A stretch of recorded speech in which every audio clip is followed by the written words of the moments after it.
your day is so set up that there's only little pockets. And so you have to start being really intentional with how you use those pockets of time, right? And so it requires you, in order to not feel overwhelmed and to feel like you're getting shit done and that you're not just kind of coasting or barely making it. You got to be intentional and aware of like, okay, well, from this time to this time, this is what I'm going to do. Man, it's the work that you do when no one else is looking that matters most, right? So when I think about that, I'm like, man, that means I got to live up to my commitments. That means if I say I'm going to go do something, I need to go do it. I don't need somebody there clapping for me, encouraging me. Like, I need to go do it because this is something that I said I was going to do. It was a contract that I made with myself, a verbal one, and my word has to be valuable, which means if I can't keep my word to myself, how can I consistently keep my word to other people? Right. You know, so that became another part of it to where it's like, no, do what you say you're going to do or don't do it at all.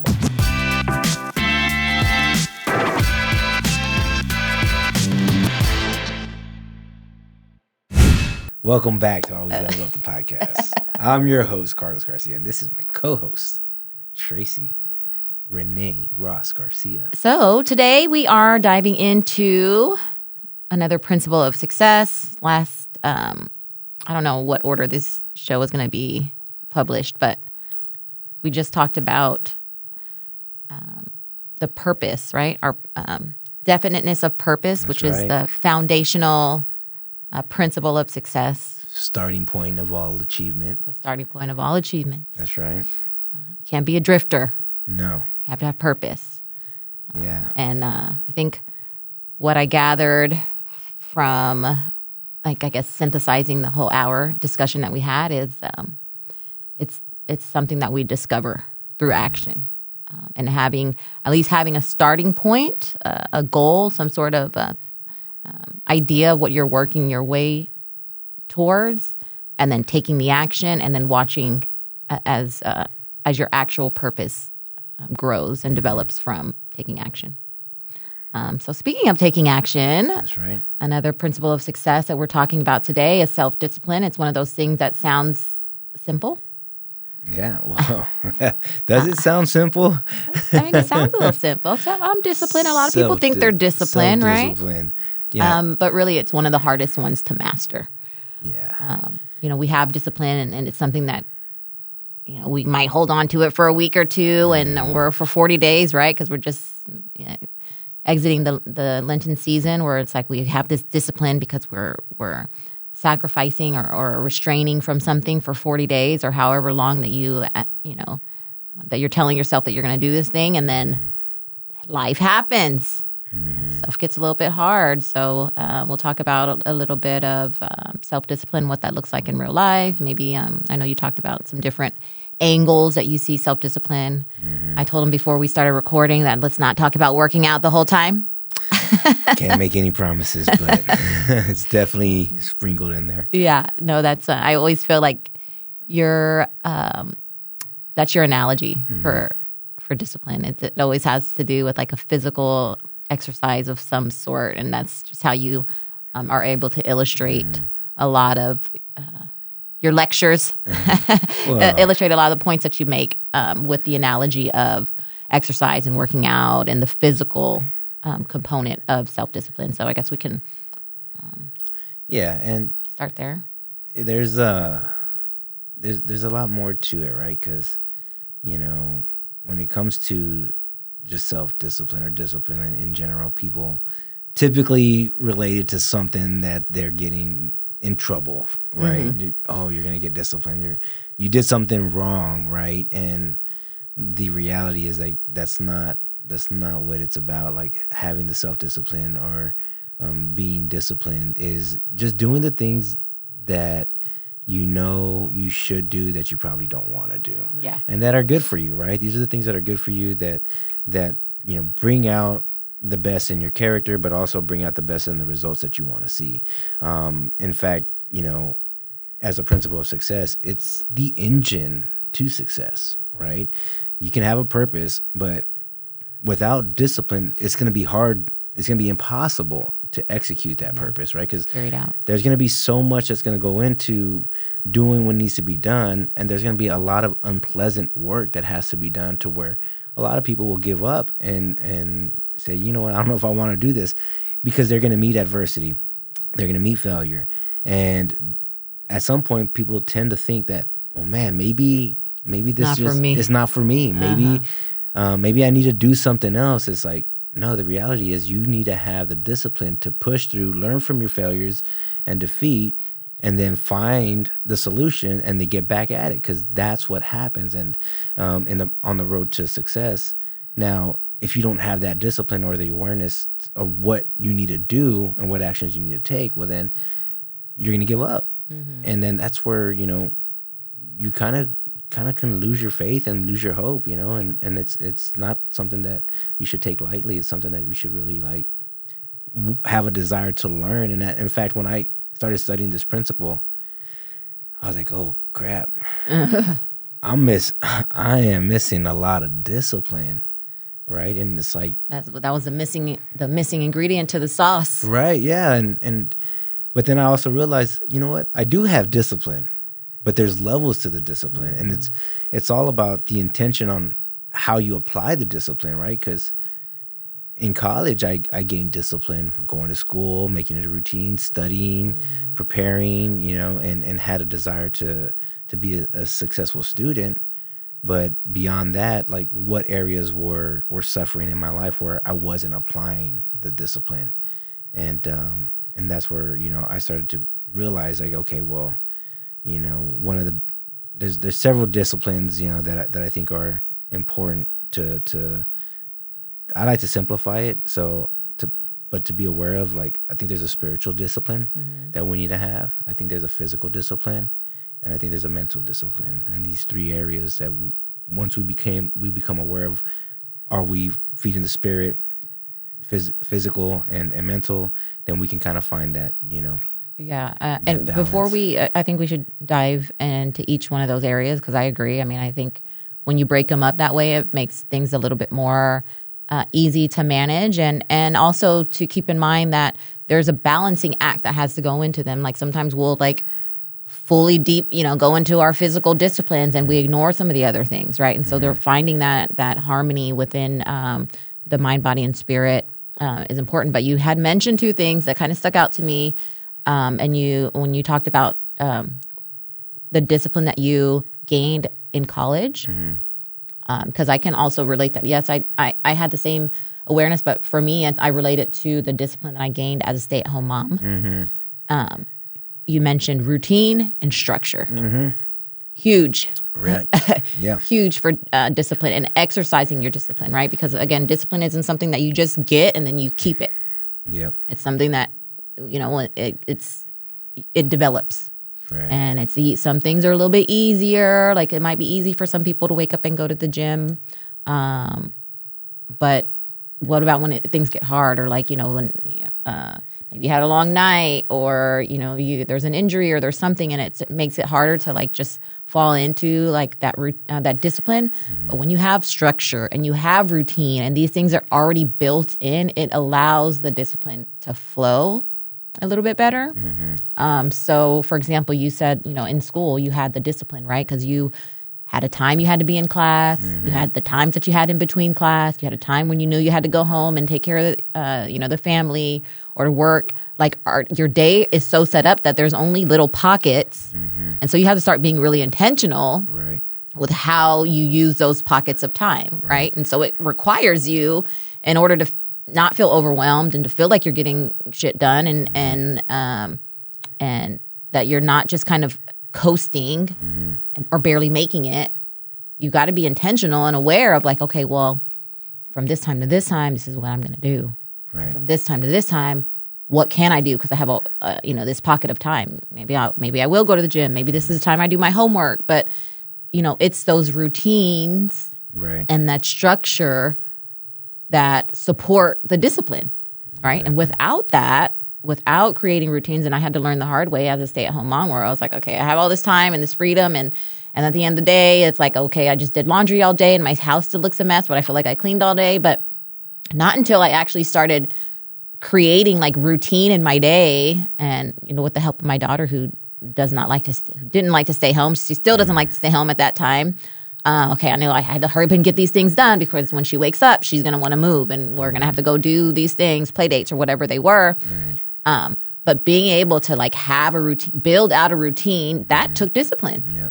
Yep. It having structure in my day allowed me to have discipline, right? Because without that, without the discipline to do that, then the days just fly by and they waste away, and you don't feel good about it, right? It's like, okay, well, what did I accomplish today? And for me, that was a big part of my identity that starts slipping away when it's like, I didn't accomplish anything. Who am I? You're what am I doing? You're what's it called when you start not believing in yourself, or like your self-confidence. Well, your confidence, but like I don't know. I'm drawing a blank, but it's like when you imposter syndrome. Oh yeah. It's the imposter syndrome that kicks in, right? Mm-hmm.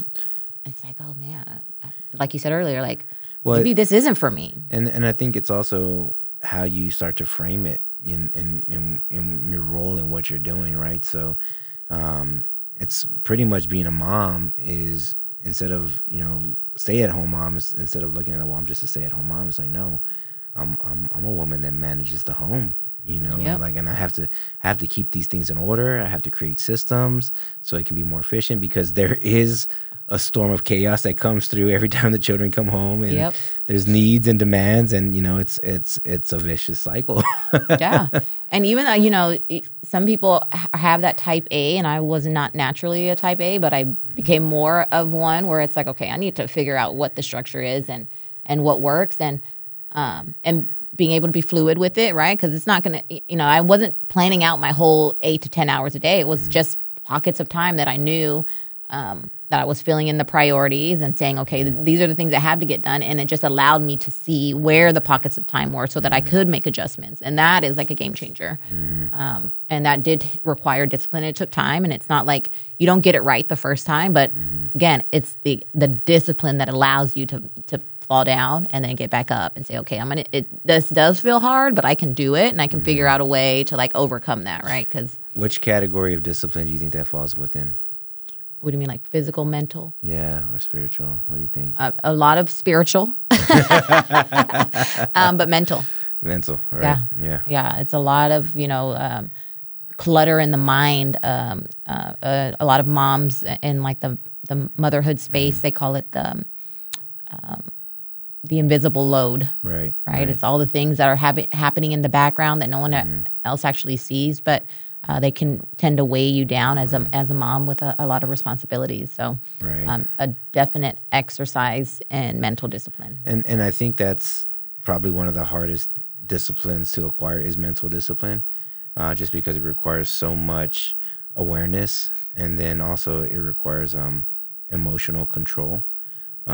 Because in these moments, when you're out here and you're doing the work in the home, and there's certain times where you clean up and then it's a mess again, and it can bring some frustration, negative emotions, right?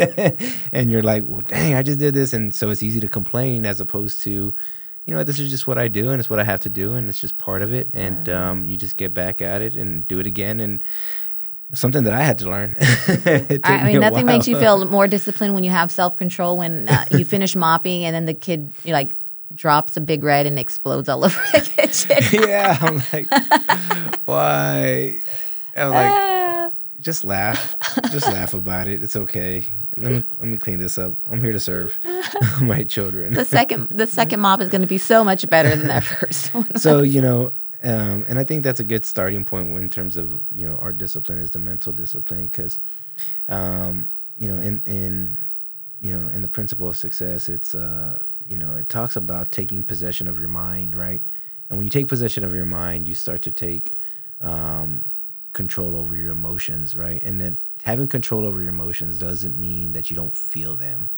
It just means you know how to process them, and you know how to feed the positive and the negative ones, or even suppress the negative ones, so it keeps you cool and level-headed, and you're able to, still accomplish what you need to accomplish. And that's one thing that I learned is just being aware of, what are the negative emotions, right? And there's 7, right, according to Carnegie. It's anger, jealousy, hatred, fear, greed, superstition, and revenge, right? Those are your negative emotions. And there's 7 positive emotions, which is love, enthusiasm, faith, sex, hope, desire, and loyalty, right? All of them, which if you don't have any control over them, they can be destructive. Yeah. The positive and the negative. So it's being able to be aware of, these emotions as they come up, and being able to know how you're going to process them, and then also how you're going to react to them or what actions you're going to take, so that way you're able to just do the right things consistently, because it's hard. Yeah. It's really hard to do. I love enthusiasm that I'm glad that's one of them. I was talking to my son yesterday. I was taking him to practice about having some enthusiasm. Like, you've got to be able to bring that emotion to things that, especially when things start getting hard, and especially when you, again, if there's like self-doubt that creeps in your mind, like, oh, I can't, maybe that's not for me, or I can't do that. Tapping into enthusiasm, right? Like, not everything is going to be like rainbows and butterflies, right, and oh yeah, everything's going great. But if you can tap in and use enthusiasm as a superpower, I mean, that's what it's there for. And I think that's why he mentions it, because there's a level of energy that you infuse into any situation when you become, and when you can look at it from that lens. Right. Of like, okay, I get to do it, right? But I'm excited to do it. Let me see how I can do better than I did the last time I tried. Right. Well, it's also the energy that you give off when you're performing, or when you're in action and you're engaging with other people. Your enthusiasm can be infectious, right? And it can create a positive environment, and it's genuine, especially when it's genuine, right? To be overly enthusiastic, well, then that's just, Yeah, it comes off as a little fake. Right, exactly. But again, you can see how, again, we're talking here about the principles of success. Right. And how utilizing these disciplines of emotional control, mental disciplines, allow you to find success, right? And again, enthusiasm as the example of like tapping into that can allow you to, be on that path to success, and just experience what you're supposed to experience out of it. Right. Well, it comes from, your enthusiasm is going to come from your motives. Also, it's like, why are you doing what you're doing? Are you doing it just to earn a check? Are you doing it just, just for your own shine, so to speak? Or are you doing it because, you really love what you're doing, and you're really knowing that what you're doing is bringing value to the people that you're around? And whether you're on a team or whether you work independently, it's just having that level of enthusiasm to, shows people that you love what you do, and it also can build some trust and some confidence in your ability to show up and perform, execute, or get any kind of results.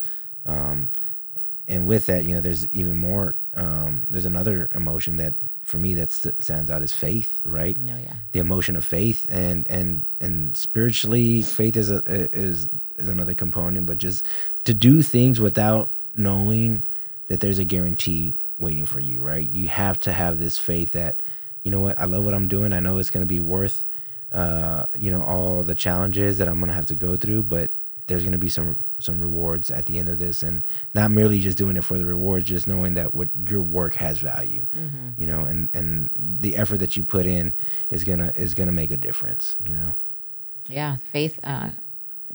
Whenever I guess I maybe sometimes use it interchangeably, but like for me, faith is the belief, right? And if you don't believe in it, then it's hard to continue. It's hard to stay motivated. It's hard to stay disciplined. Right. If you're working towards something that you don't actually believe in, have faith in. Well, I think faith ties into love. Having that love for what you're doing, that's also important, right? Because and not the fake love, right? It's the genuine, authentic like, hey, I really enjoy this, and this makes a difference. Again, it goes back to just having that positivity in your character that people see as, hey, it's attractive. It's attractive, and that just leads to the personal magnetism. But there's also the negative emotions too that we have to be aware of, right? Especially that one anger.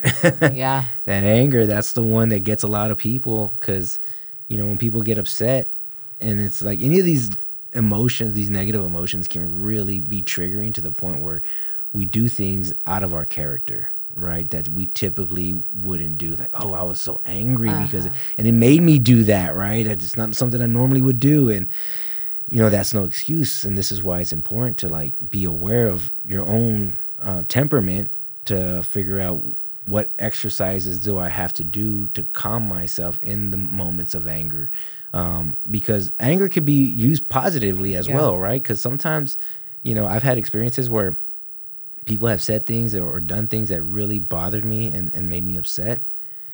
And it was like, there's two courses of action. One, I can be upset and be physical and, and confrontational, or I can back off and say, you know what, I'll show you. Yeah. Let me show you. You see that in life. I mean, in business too, right? And dealing with maybe a partnership or a transaction that's just not having a favorable outcome. But the discipline there is in staying true to who you are, regardless if anger shows up. You know that you have a value of integrity. You have a value of having win-win, creating the win-win, right? Of doing things with excellence. So when you have the discipline to continue to line up with your own integrity and who you say you are, then the anger is just an emotion that passes. And it's not an emotion that takes you off track, and it's not one that like leads you to the easy. It's easy to like just to act to snap, real quick, to get off your path, and like it's almost like a shortcut, right? It's just easier to do that. Let me just do that real quick and get it out of the way, instead of, oh, now I got to process this anger. And, and throughout the day, and you're breathing through it, and then pops up, and I should have said this, all the ways that it impacts you throughout the day until you actually like process it. When it would have been, maybe it would have been quicker to just like snap, and then now you feel better about it. But then later on, you never know how it's gonna. Discipline always has a way of rearing its head back when we're not using it. Well, I think for me, I had to learn to process that emotion, the anger, because when you feel it, it's easy to want to like. I think there's even an expectation how people should react when they get upset. Oh, she's angry. She's gonna get gonna go off, right? But when you start to find the exercises to calm the anger, and for me, it's just deep breathing, the oxygen, right? Bringing fresh oxygen to your brain allows that anger to subside, brings the calmness. And once I learned about the power of poise and being, calm, I was like, man, this is a hack right here. Like, this is a win. If I can just keep myself calm, I'll make better decisions. I won't put myself in a situation that I wouldn't want to be in. Oh yeah. So being able to have that type of exercise to process it, and also just to make strategic and calculated decisions, has a more favorable outcome than popping off and snapping on the moment. And so like even in our marriage, right? This is what it made me think of, is like, believe it or not, I am the hot-tempered one. And I remember having an argument one time, and you were just like so poised, and I'm like yelling, and of course I'm going to justify this because I was probably tired and cranky, and I've got a lot of kids, okay, and frustrated, right? My discipline just wasn't intact, I guess. So it was easy for me to be triggered, the anger to get the best of me, and then you just sit there like breathing your way through it, and that just triggers me even more. But we are able to find, work through that with discipline, and that allowed for us to, to work through those things, find success in marriage, because there's a level of discipline there. when it comes to, the intention behind the emotions. Like you said, anger. Well, it for me, especially, it comes down to like what's important, right? And I think about, in our marriage, it's, all right, well, how much better is it going to be if I were to engage and add fuel to the fire? I mean, we've been down that path before. Like, it's not worth it, right? So I'm gonna win. let her do her thing. Just take it in. It's okay. Take some deep breaths. You're gonna be all right, and process the emotions, and just try to find the solutions and try to just like hear her out and see what's really the root source. cause here? What's the source, right? Where's the root of the problem here? Is it me? Is it you? Is there something else? And we got to really reflect and then at those moments we got to find solutions, and then we can move past it, right? Because to make things worse and go off and pop off and start fighting back and forth, and I don't like the yelling and all that stuff. It's not. It leads to physical fights, which is never good, and that's why I was like, what, just always keep your poise, because you want to keep things calm and neutralize situations, and it's not just in marriage; it's in any situation with any person. Yeah, relationships in general. Because the fighting is lose-lose, right? It's a lose-lose situation. So we have to figure out what's the win-win. Yeah. And sometimes people will be in points where their emotions are triggered and they don't have that emotional control, but somebody has to have it to diffuse the situation. And that's one thing, that's a skill that I've been able to acquire and learn over time, that's helped me navigate through business and building strong relationships with people, to where things are not that big of a deal if you don't make them that big of a deal.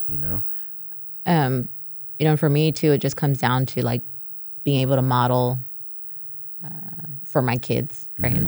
Like you said, we don't have a lot of arguments. We don't really it's rare get heated, but I am mindful of like how we handle those things, how we handle disagreements, or because those things are part of marriage, they're part of relationships. It's not always part of growth. Yeah, it's just part of it. Like, you got to learn how to fight. You got to learn how to do it in a way that's productive, and have some boundaries. Yeah. And I'm like, you already know me. I'm like, okay, just leave me alone. Give me a little space. Yeah. And then when it's time, then then we will. But being able to model that, have awareness around like, okay, where do I need to build my discipline around how I handle these emotions that come up in our relationship, in any relationship. And again, I'm motivated by making sure I set the right tone, because I know my kids are watching. I have daughters now, and I want them to say like, okay, it's good to speak up for yourself, but do it in a way that's working towards a solution, right? Right. And one thing that's really helped me with acquiring discipline and just being aware is just the motive of just wanting to be a good man, good husband, a good father, a good leader. Like, I just want to be the best that I can be in these areas.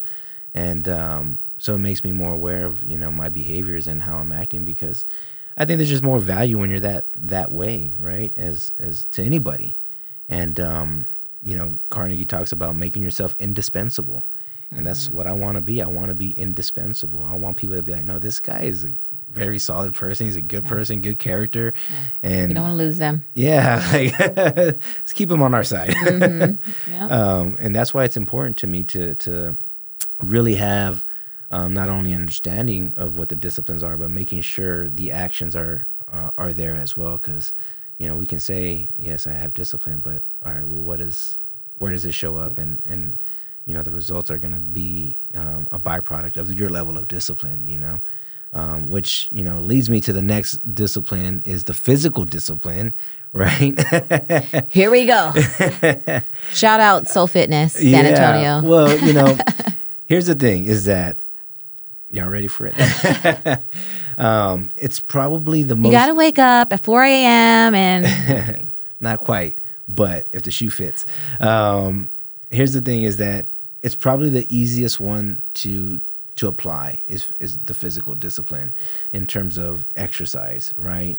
Now, because you don't really need much thought behind it, right?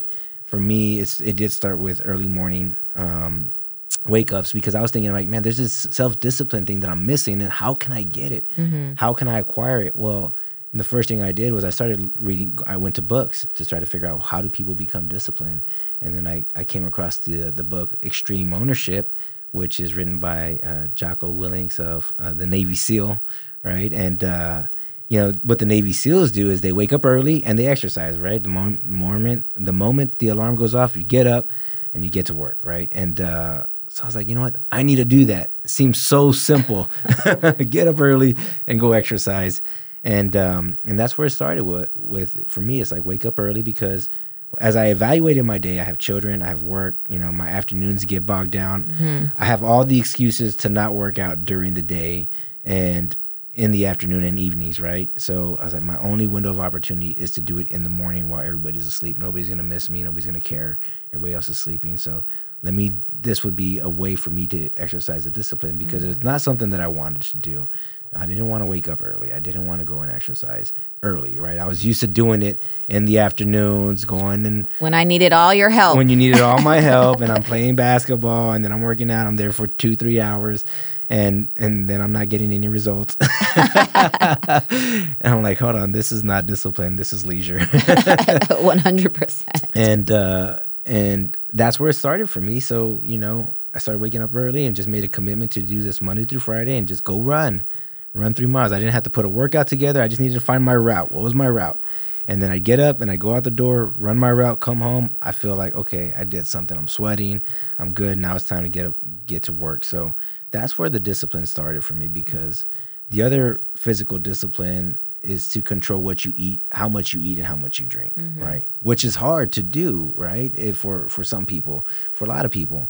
And I was one of them. Is like, I couldn't control. I was always indulging in food, and then I was always indulging in drinks and alcohol and stuff like that. So I was like, man, I really need to get this one under control, because if I can't control this, then how can I have any other type of self-control? So that's where it becomes a priority, and that's where the exercise was kind of a stepping stone to start to get under control, like, how much I'm eating, how much I'm drinking, because I made a commitment to wake up at 4 a.m., 5 a.m. to go exercise. Then I'm not going to stay out and do a prolonged happy hour and come home at midnight or 1 in the morning or whatever time, right? Because I have a commitment to get up early. And if I did, then I still have to get up early and I have to pay the price or however I feel, because I have to fulfill the commitment that I made to myself to keep going. And there were times where I had to do that because I was still trying to break those habits, and I'd wake up and I might be hungover and I'd show up to the gym and I'm like, all right, I got to work out. And it was torture. Yeah. It does not feel good. And I did not want to. With the headache. Yeah. With the tequila coming out of your pores. Yeah, no. And I was like, hold on, this is not good. And I need to get this under control. So, but that's, it started with the exercise that became the first discipline to start to work on, which led to the other ones, One of the things that stood out in that for me was the commitment that you have to yourself, right? Like showing up for yourself. Right. And that is like so key, where a lot of us, I know I'm been guilty of it before, but it's easy to show up for other people, and but when you make that promise to yourself, then it's easy to like talk yourself out of it. Right, because who's going to hold you accountable? Yeah, we talked a lot about accountability the last time, but that goes right in hand with self-discipline. We, like I said, it's easy to just dip out on ourselves, but the real discipline is learning how to show up for yourself, and that will get you results. That will get you to success when you you say you're going to do something and you do it. Right. Again, it's about it's easy to do the wrong thing. Sometimes it's hard to do the right thing, and that is where we need the discipline. And they and you hear this in from just other sports athletes and people that are doing that are very successful. It's like, man, it's the work that you do when no one else is looking that matters most, right? So when I think about that, I'm like, man, that means I got to live up to my commitments. That means if I say I'm going to go do something, I need to go do it. I don't need somebody there applauding me, clapping for me, encouraging me. Like, I need to go do it because this is something that I said I was going to do. It was a contract that I made with myself, a verbal one, and my word has to be valuable, which means if I can't keep my word to myself, how can I consistently keep my word to other people? Right. You know, so that became another part of it to where it's like, no, do what you say you're going to do, or don't do it at all, or don't commit. say it, yeah. Or don't commit, because at the end of the day, whether you're joking or not, that becomes your character. That becomes who you are. And if you don't like that, most people are probably not going to like it either. And then it's not going to allow you to be trustworthy, right? So having trust is a big part of success. Yeah. I mean, and we talked about this week with our business and some of the new partnerships that have come to fruition and that have aligned for us and for Level Up Realty because of this discipline, right? Of even when it was hard, even when you didn't want to show up, even when you second guess yourself on the direction or whatnot, and you stay true to that, right? You have the discipline to have the faith to continue to keep the faith of what you believe that this business is going to turn into, and you continuously show up. You are a person who has integrity, who does what you say you're going to do, and the partners that you work with appreciate that. They see value in that, and they want to continue to come to you for the deal or whatever it is that's going to allow the business to grow. Right. So again, self-discipline and our path to success. Right? Why is this a principle of success? Because it bleeds out into so many other aspects of again our mental. Our physical, which we were just talking about, and into our spiritual, because we believe it, we act on it, we act in this way, we act this certain way, and things start to work in our favor. 100%. Now, the other physical discipline that, maybe not all will agree on is the self-discipline of sex, and having that control over the sexual urges that we get, and especially for men, I think this is a big one to where, really realizing like sex is an energy, right? And that energy, can be used to fuel your success, right? And because it allows you to take action, instead of, you're depleting yourself of it and abusing it, right? You have to have it under control to where, you start to prioritize your activities and things that you're doing. And that way, you're not just wasting your time trying to, go hang out with a bunch of girls and do all this other stuff. It's more like, hey, I have a goal, right? I have a wife. I have somebody that I love and that I want to be able to provide a life and a lifestyle with that she can enjoy, and I'm going to use that energy and that motive to go and do the things that are going to allow me to experience the success, that are come home, secure the bag and come home and say, hey, we got it, baby. Yeah, and again, discipline is a muscle, right? And when you stop working that discipline when it comes to sex, then it can lead to whatever the opposite of success is. I don't want to say failure, but off track, off path, down a road that you didn't imagine yourself on. Right. And it is because there's a lack of discipline when it comes there. You don't know how to have self-control around those urges. And even if you're married or not married. Right. Exactly. If you're married or not married, and it is unfortunate. I mean, I've heard some women talk about it a little bit, but I think it is it's one of those like the struggles like of the fallen world for men, right? It's these lustful actions and these lustful desires that are easy. Right. That are easy. It's not the hard thing. The hard thing is to remove yourself from those and redirect your thoughts on something else, because again, it's easy to just give in to that as a pleasure and as lust, and it's a lot harder to redirect it and have the discipline around like, okay, well, just because I'm not, engaged in like, this physical act doesn't mean that I can't use that energy in a positive way to Right. accomplish something. Right. And I think in the relationship aspect, it's more, especially in marriage, when you don't prioritize it as, something that's just for pleasure, and you understand, ways to communicate and have intimacy, and build a mental connection, really, opens up the door for the relationship to grow and flourish. Because, when we understand each other's, goals and wants and drive, motives and things like that, then it allows us to take, the actions that are going to, just provide, a peaceful and enjoyable, relationship, marriage. I think that's the biggest part of it. And then I love you. love you more. But then at the same time, that when you carry that mentality outside into the world and you're working and you're doing these things, you have clear boundaries.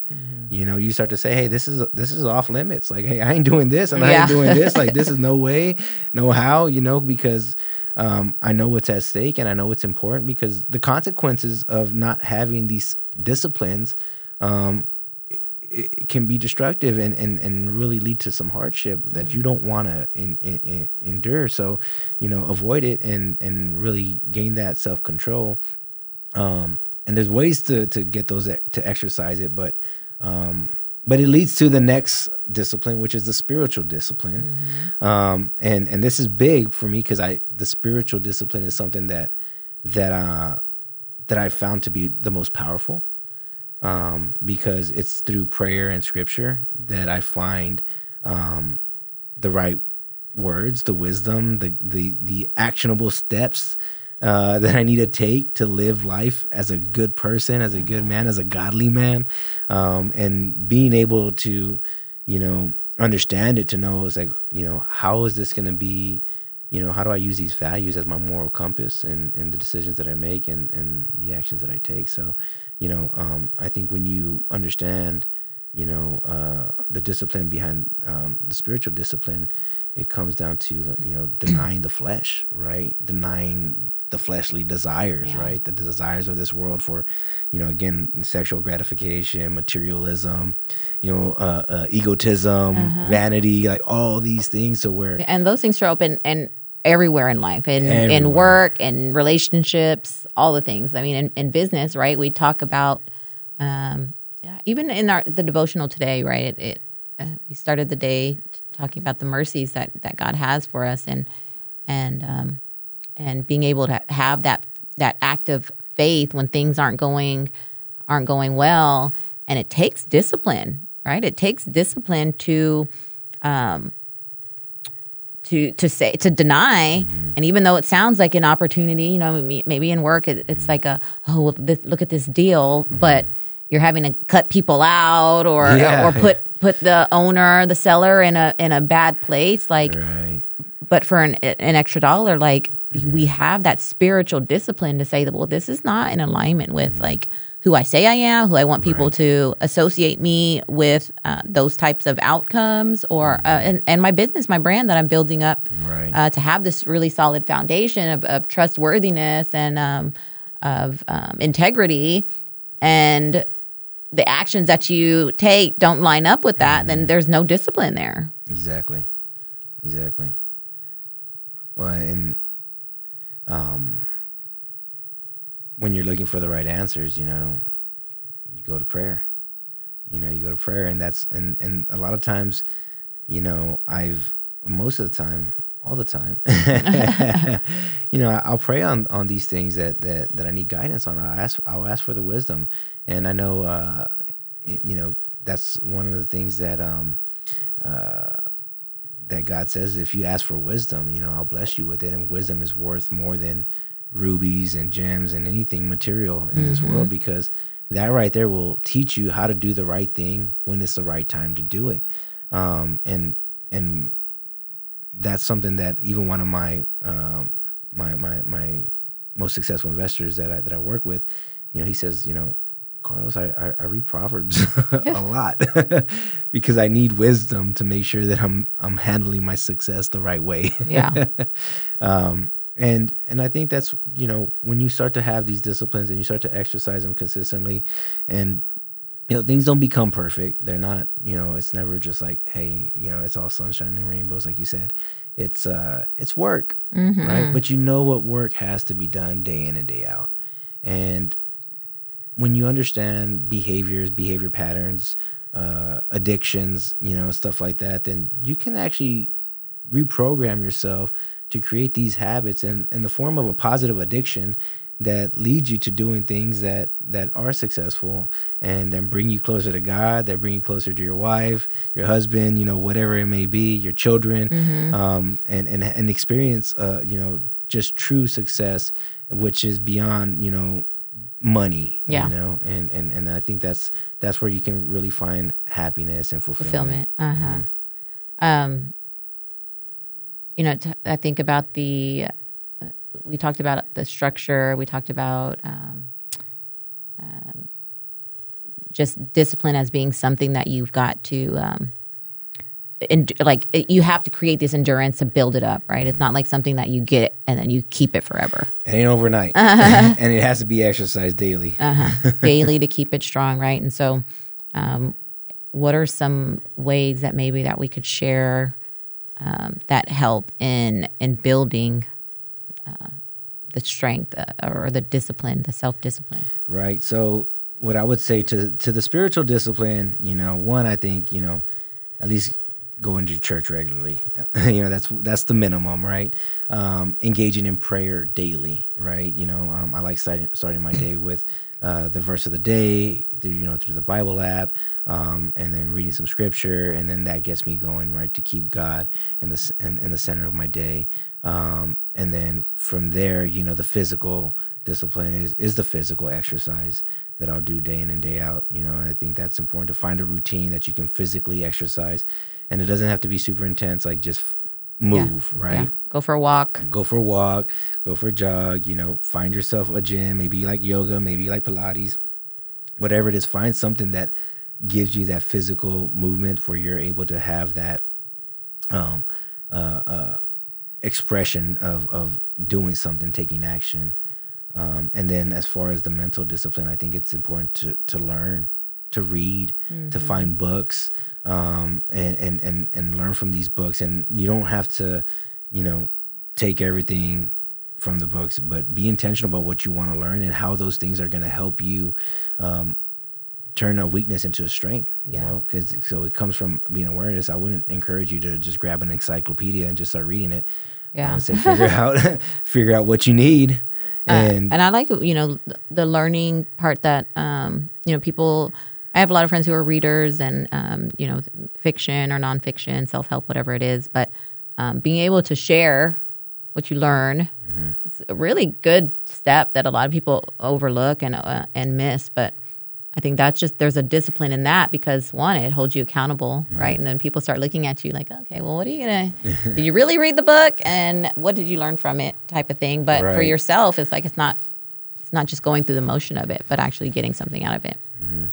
Well, when you're able to share it and what you've learned and teach it to other people, one, it shows that you actually did read it. Two, it does show that you've actually found value in what you were reading. It's funny because I can always tell when someone hasn't read a book that I've read, and I'd ask them, what was the book about? And I was, it's just about being positive. All the stuff you like to talk about all the time. Like, well, there's a lot more to it, but okay.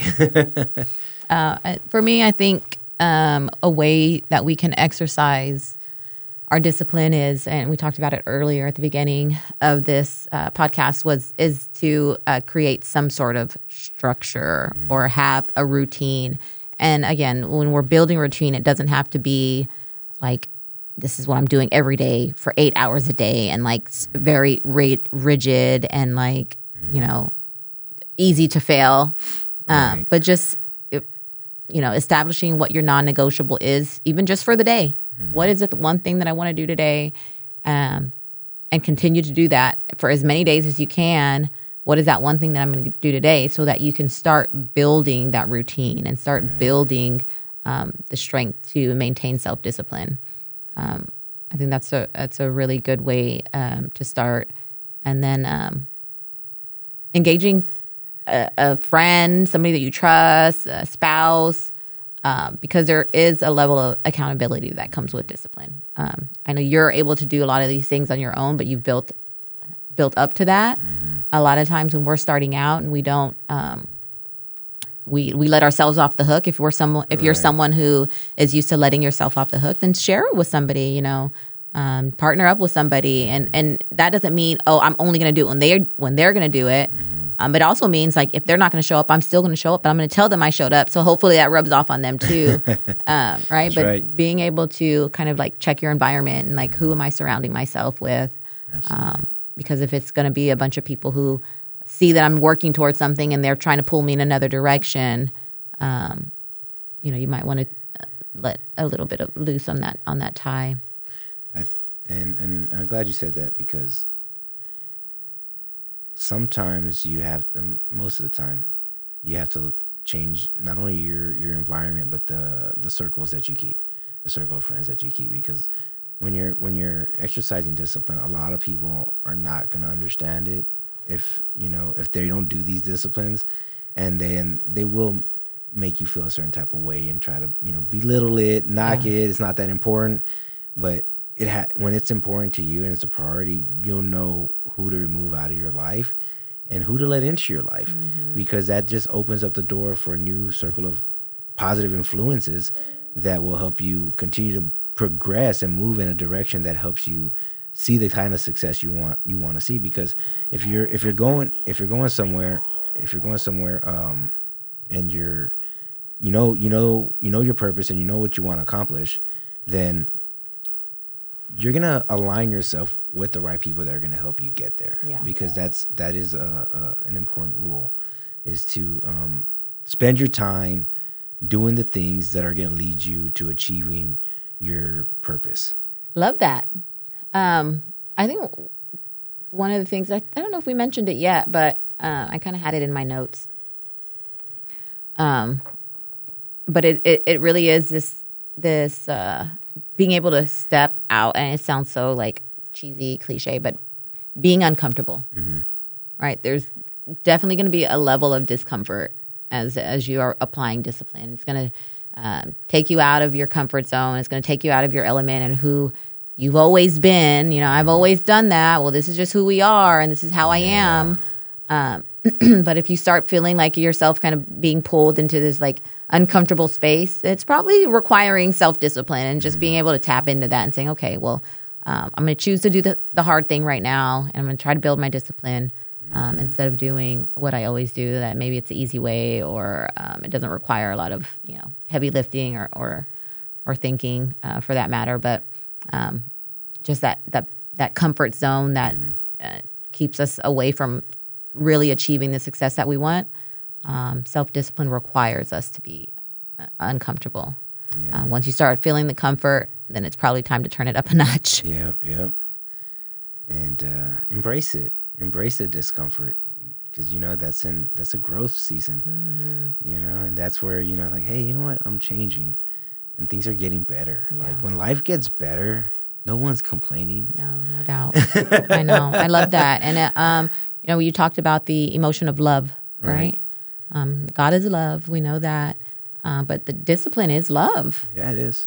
It really is. It's a way that, because I want to have a longer life and have a healthy life and be able to enjoy my children and see them grow and maybe see my grandkids and all those things. And I have to have the discipline to choose the right foods for my body, or to choose to wake up and move, and to choose to pray, and to have these, the spiritual, physical, mental disciplines because of love. Yeah. And most importantly, get to enjoy the time with your spouse. Like, to me, that's the biggest motive. It's like, man, I love spending time with my wife. It's true. He does. He's not just saying that for you again. guys. So he pulls me in this podcast every week. I was like, come on. Yeah. And it's not right. It's not about being perfect. Like, remove that from, if you're somebody that's needing the discipline right now to achieve something that you really have your eyes on. Maybe it's a goal you set for yourself this year. Maybe it's a business goal, and maybe it is to find a successful, loving relationship to be in. Like, it's not going to be perfect. You're not going to, write down your goals and write down everything, your to-do list, and make your calendar, and you're going to follow it to a T every single time. Like, right. If that's what you think it is, and that you're wrong. No, try again. It really is the commitment that you have to the discipline, right? Yeah. If you miss a day, if you didn't exercise today and you were supposed to, like, do it tomorrow. Yeah. Give yourself some re-engage grace. And be recommit to the discipline, and don't just throw it out the door. 100%. Love that. What else? Is that it? I think our hour's up. I think we've hit the points. Yeah. I guess, I like to kind of leave the audience with a little bit of a question that they can ask themselves, or like an action step that they can take. So, where in your life, maybe think about this, where in your life could you use that motivation and have that self-discipline to really be able to step into a season of success for yourself? Where can you really lean into discipline? Is it spiritual? Is it physical? Is it mental? Does it have to do with your relationships, with your business, maybe even just with yourself? Like, think of an area and take action on that one thing. Love that. Right on. Well, I think that concludes our TED Talk. Self-discipline, principles of success, Napoleon Hill. We've been chit-chatting about the principles of success. We'll probably do a little series of these. I don't know. Which one should we do next? Right on. And if you have any questions that you want us to answer, go ahead and drop those in the comment. Yeah. Like and subscribe. Thank you, guys. Share. All right. See you on the next one.